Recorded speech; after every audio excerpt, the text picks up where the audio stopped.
I think one of the truly beautiful things is that it doesn't necessarily demand as much as a romantic relationship, which makes it easier, obviously, to have more friends. And I think that's, you can almost say that's genetic, but it is one of the things where you can have multiple friends that are at different scales on the slider, and it doesn't necessarily impact you because there's no level of jealousy. There's no level of like, there can be interconnectedness. They can be totally separate relationships.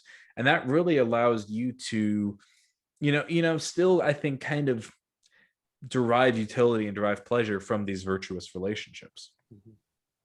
That's Mhm. part of the beauty of friendship and just getting to know anyone in general. And something that we maybe need to keep in mind is that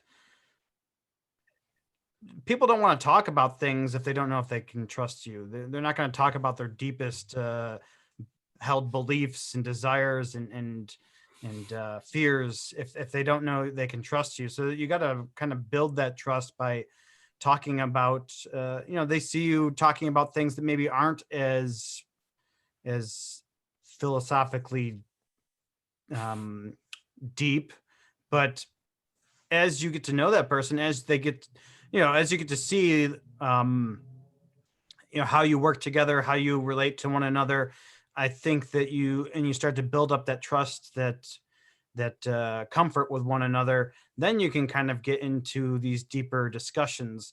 And I think that's part of the problem with a lot of relationships today, especially in the public square, is that people are just very impatient. They just want to get into it, and it doesn't really work that way because like I'm not going to go out there and tell people everything I think about everything because I don't know what they're going to do.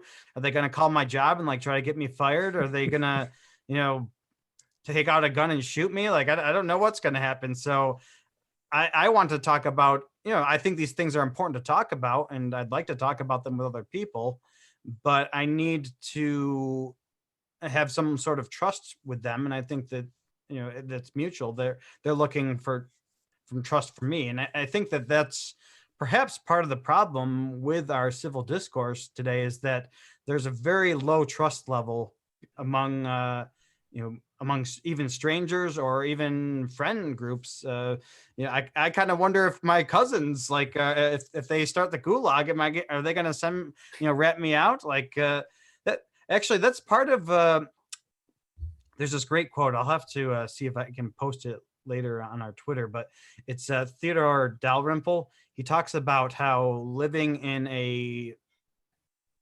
communist society, a society that's like very PC, is you're afraid to say things that you actually believe out loud because you're not sure who's watching, like who's going to say something